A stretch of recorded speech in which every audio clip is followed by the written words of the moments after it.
বছর বছর এসএসসি, বছর বছর সিএসসি, বছর বছর পিএসসি, বছর বছর মিউনিসিপাল সার্ভিস কমিশন, বছর বছর কোঅপারেটিভ সার্ভিস কমিশন, বছর বছর পুলিশে নিয়োগ, বছর বছর পুরসভা পঞ্চায়েতে নিয়োগ এবং দুর্নীতি মুক্ত প্রশাসন, ঘুষ মুক্ত চাকরি। নিশ্চিত থাকুন, কি উচ্চশিক্ষা, কি কারিগরি শিক্ষা, কি স্কুল শিক্ষা, নিয়োগ হবে একেবারে স্বচ্ছ এবং ঘুষ মুক্ত। আগামী 5 বছরে শিক্ষা ক্ষেত্রে পশ্চিমবঙ্গ আবার সারা ভারতবর্ষে অধিনায়কত্ব করবে, সেই জায়গায় নিয়ে যাওয়া। গত 5 দশকের যে শিক্ষা ক্ষেত্রের অধোগতি কার্যত শেষ করে দাও। বাম জামানায় মধ্য মেধার চাষ এবং গত 15 বছরে মধ্য মেধা থেকে মেধাহীনতা, সেই দিকে শিক্ষাক্ষেত্রকে, বিশেষ করে উচ্চশিক্ষা ক্ষেত্রকে নিয়ে যাওয়ার যে প্রয়াস, সেই জায়গা থেকে বের করে ইন্ডিয়ান নলেজ সিস্টেমে বাংলা একসময় ধ্রুবতারা ছিল। সেই বাংলার যে হারানো গৌরব, সেই হারানো গৌরবকে সব দিক থেকে ফেরানো, নৈপুণ্য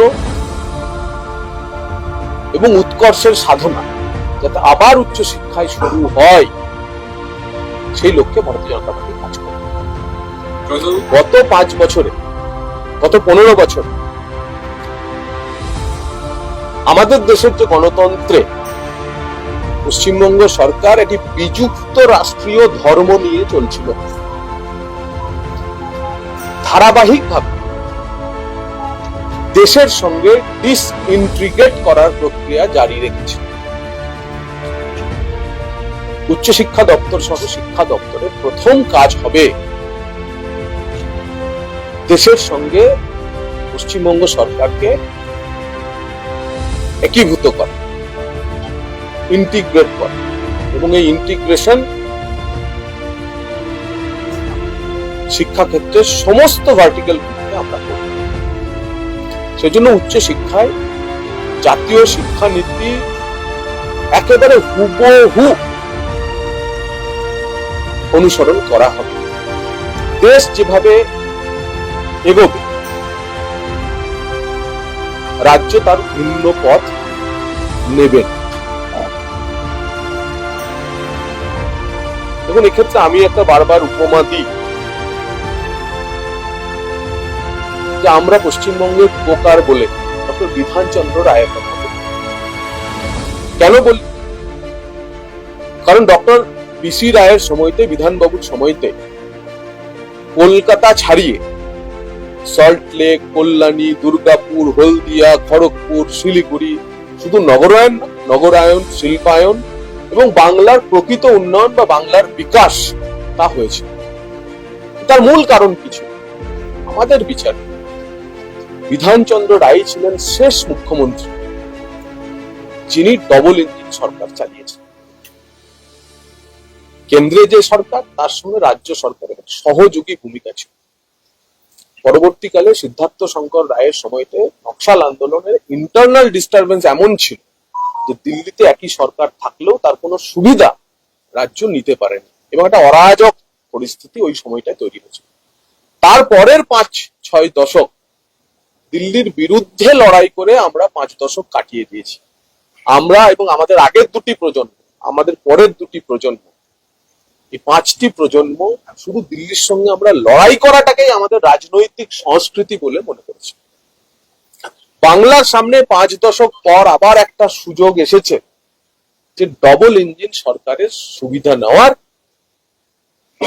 রাজনৈতিক ভাবে ভিন্নতা থাকলেও দিল্লিকে বাদ দিয়ে, কেন্দ্রকে বাদ দিয়ে সরকার চালানোর মানসিকতা কখনো কেরলও দেখায়নি, তামিলনাড়ুও দেখায়নি। আমরা দেখিয়েছি, আমরা রাজ্যকে পিছিয়ে দিয়েছি এবং শিক্ষা ক্ষেত্রে তার আঘাত করেছে সবচেয়ে বেশি। তো সে কারণে আমাদেরকে এই অঙ্গীভূত করা, একত্রীকরণ করা এবং সেই সঙ্গে কেন্দ্রীয় সরকারের শিক্ষানীতির প্রতিটি বিষয়কে হুবহু আমরা এখানে প্রয়োগ করব। মেনে চলবো, যাতে বাংলার ছাত্রছাত্রীরা যারা উচ্চ শিক্ষার্থী হয়ে দেশের অন্য প্রান্তের সঙ্গে সঙ্গে সেই একই বেনিফিট গুলি পশ্চিমবঙ্গের মাটিতেও তারা পেতে পারে।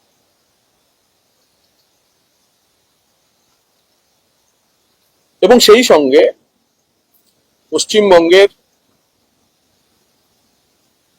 যে পশ্চিমবঙ্গ কার্যত শিক্ষা ক্ষেত্রে জ্ঞান সাগর এবং গুণ সাগর হিসেবে ছিল, আমাদের লক্ষ্য ভারতীয় জনতা পার্টির এই সরকারের যে আগামী 5 বছরে শিক্ষা ক্ষেত্রে পশ্চিমবঙ্গ আবার সারা ভারতবর্ষে অধিনায়কত্ব করবে, সেই জায়গায় নিয়ে যাওয়া। এবং তার জন্য যা যা করণীয়, আমাদের যে কারণে আমাদের পশ্চিমবঙ্গের মানুষ এত ভোট দিয়ে নিয়ে এসছে রাষ্ট্রবাদকে সমর্থন করে, সেই রাষ্ট্রবাদের উপর আধারিত শিক্ষা ব্যবস্থাকে এগিয়ে নিয়ে গিয়ে ভারতের সঙ্গে অঙ্গীভূত করে এবং উৎকর্ষতা এবং নৈপুণ্যের চর্চা করে উচ্চশিক্ষাকে তার নির্দিষ্ট জায়গায় পৌঁছানো, বাঙালিকে উচ্চশিক্ষায় আবার প্রতিষ্ঠা দেওয়াই হবে আমাদের সরকারের একমাত্র কাজ।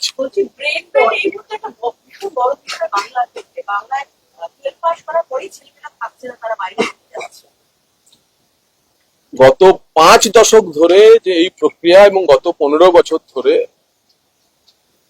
যা অত্যন্ত ভাবে বেড়ে গেছে, এবং এমন কোন একটি ক্ষেত্র নেই যে ক্ষেত্রে আপনি বলতে পারেন যে শিক্ষা ক্ষেত্রের এই অংশটি ভালো। যদি ভালো থাকে আপনারা যদি দেখিয়ে দেন, আমরা সেটা দরকার হলে এগিয়ে নিয়ে যাব। কিন্তু আমিও 1-1.5 ঘন্টা রিভিউ করার পরেতে আমি এমন কোন ক্ষেত্র দেখলাম না। আজকে অফিসারেরা সব মন খুলে প্রাণ খুলে কথা বলছে। আমরা যে বলছি, আমরা যে গেছি ভোট চাইতে যখন মানুষের কাছে, যে ভয় আউট ভরসা ইন, আজকে আমি আমার দপ্তরের অফিসারদের দায়িত্ব নেওয়ার পর দেখলাম সত্যি এটা বাস্তবতা। তাদের যে দম বন্ধ করা পরিবেশ ছিল, তারা এমআইসির সামনে গিয়েও আসলে কি সেটা বলতে পারতো না, পলিটিক্যালি কারেক্ট হয়ে বলতে পারতো। সেই পরিস্থিতি বদলাচ্ছে, বদলাবে। এবং অ্যাজ এ টিম আজকে তো সবে শুরু হলো, ধীরে ধীরে ধীরে ধীরে শিক্ষা ক্ষেত্রে যে বদল আসবে আপনারা বুঝতে পারবেন।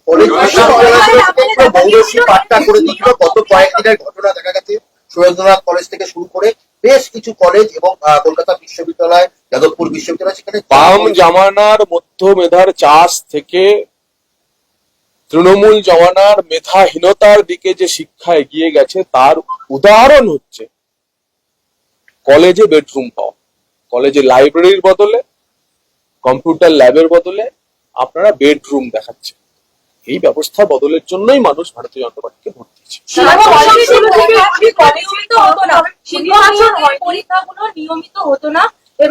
আমরা নির্বাচনে গিয়ে আমাদের মুখ্যমন্ত্রী আমাদের সংকল্প পত্রে আমরা যেটা বলেছি সেটা হচ্ছে বছর বছর এসএসসি, বছর বছর সিএসসি, বছর বছর পিএসসি, বছর বছর মিউনিসিপাল সার্ভিস কমিশন, বছর বছর কোঅপারেটিভ সার্ভিস কমিশন, বছর বছর পুলিশে নিয়োগ, বছর বছর পুরসভা পঞ্চায়েতে নিয়োগ, এবং দুর্নীতি মুক্ত প্রশাসন, ঘুষ মুক্ত চাকরি।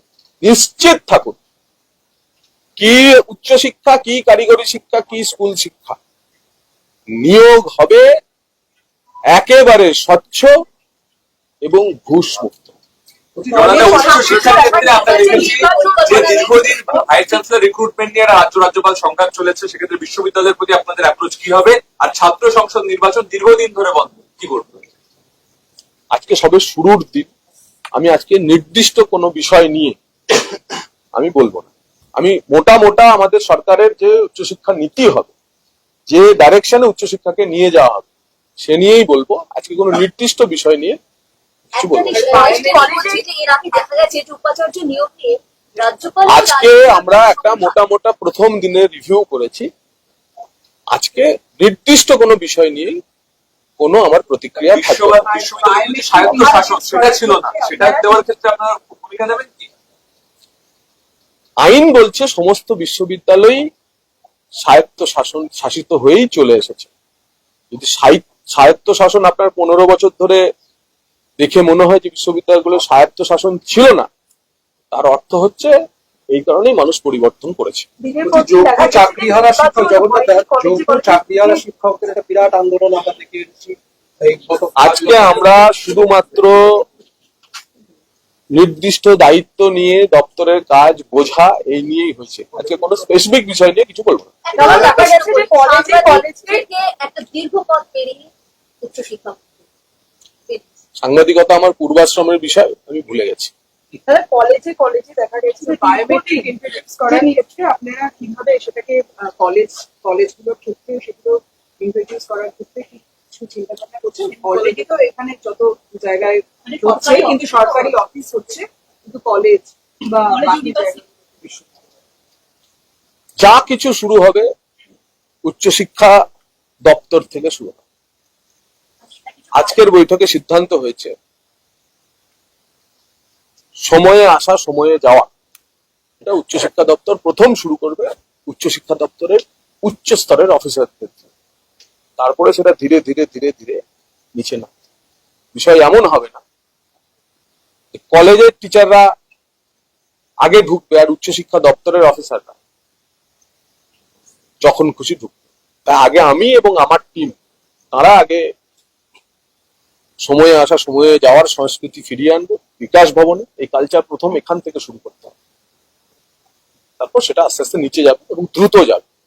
মুখ্যমন্ত্রী সবসময় দুর্নীতির ক্ষেত্রে জিরো টলারেন্স বার্তা দিচ্ছেন, শিক্ষার ক্ষেত্রে উচ্চশিক্ষার ক্ষেত্রে কিভাবে কার্যকর?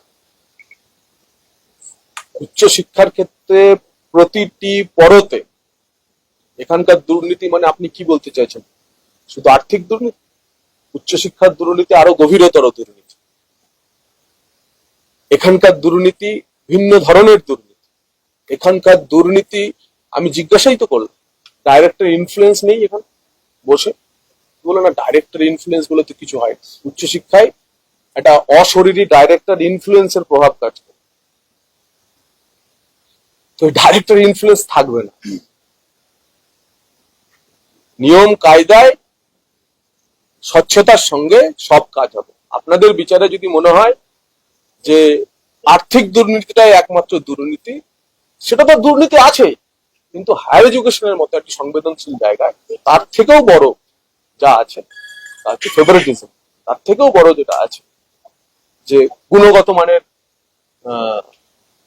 সঙ্গে কম্প্রোমাইজ করা, তো সেই সব বিষয়গুলো এবার না আনলে আমরা যে উৎপত্তির কথা বলছি সেটা আমরা প্রতিষ্ঠা করতে পারবো। অনেকগুলো প্রকল্প যেরকম স্টুডেন্ট ক্রেডিট কার্ড, তারপরে হচ্ছে আমি আজকে নির্দিষ্ট কোনো প্রকল্পের কথা বলবো না। আমি আজকে সরকার প্রতিষ্ঠার পর দায়িত্বভার গ্রহণ এবং দায়িত্বভার গ্রহণের পরেতে মোটা আমাদের যা নীতি সেটাই আপনাদের জানাচ্ছি যে রাষ্ট্রবাদের উপর আধারিত, দেশের সঙ্গে একীভূত, স্বচ্ছ, প্রভাব মুক্ত শিক্ষা ব্যবস্থা উৎকর্ষ এবং নৈপুণ্যের বিকাশের লক্ষ্যে আগামী 5 বছর উচ্চশিক্ষা দপ্তর কাজ করবে। আপনার দপ্তরে যে ভয়াবহ দুর্নীতি, যেটা আপনি বলছেন যে মানে বহুবিধ দুর্নীতি, তাদের বিরুদ্ধে তদন্ত বা তাদের বিরুদ্ধে কোনো ব্যবস্থা নেওয়ার কোন রকম কর্মসূচি ভেবেছে? আগে দেখুন কি হয়। শেষ প্রশ্ন একটা, যেটা হচ্ছে কলেজ সরকার বেশ কিছু কাজ সেগুলো করবে বলে করছি বলে দাবি করলো, স্কলারশিপ অনেক দেখুন, সরকার আগের সরকার পরের সরকার বলে হয় না, সরকার একটা কন্টিনিউটি। যে বিষয়ে যে কাজ পুরনো কাজের মধ্যে রেশনালিটি থাকে সেই কাজকে আমরা এগিয়ে নিয়ে যাবো। আগের সরকার করেছে, রাজনৈতিকভাবে ভিন্ন সরকার ছিল বলে আমরা সেসব কাজ বন্ধ করে দেবো এমন হয় না, কিন্তু ইররেশনাল কোনো কিছু কাজ থাকলে সেগুলোকে আমরা এগিয়ে নিয়ে যাবো। ইররেশনাল আমি নির্দিষ্ট ভাবে বলছি না রিজু বাবু, কিন্তু ইররেশনাল কাজ আমরা এগিয়ে নিয়ে যাব না, রেশনাল কাজ যা থাকবে তার কন্টিনিউটি থাকবে। আমি নির্দিষ্ট ভাবে কোনো বিষয় আজকে যাচ্ছি না, আমি শুধুমাত্র আমি ডাইরেকশনটার কথাই বারবার বলতে চাইছি। কলেজ বিশ্ববিদ্যালয়গুলোতে অনেক বহিরাগত দাপট দেখা গেছে, তারা এখনো বিভিন্ন ফর্মে আছে, সেটা কোনো বার্তা কি? আমি যে 4টে লাইন বলছি সেই 4টে লাইনের মধ্যে সব কথা লুকানো আছে, আমি নির্দিষ্ট ভাবে আজকে কোনো কথা বলবো না।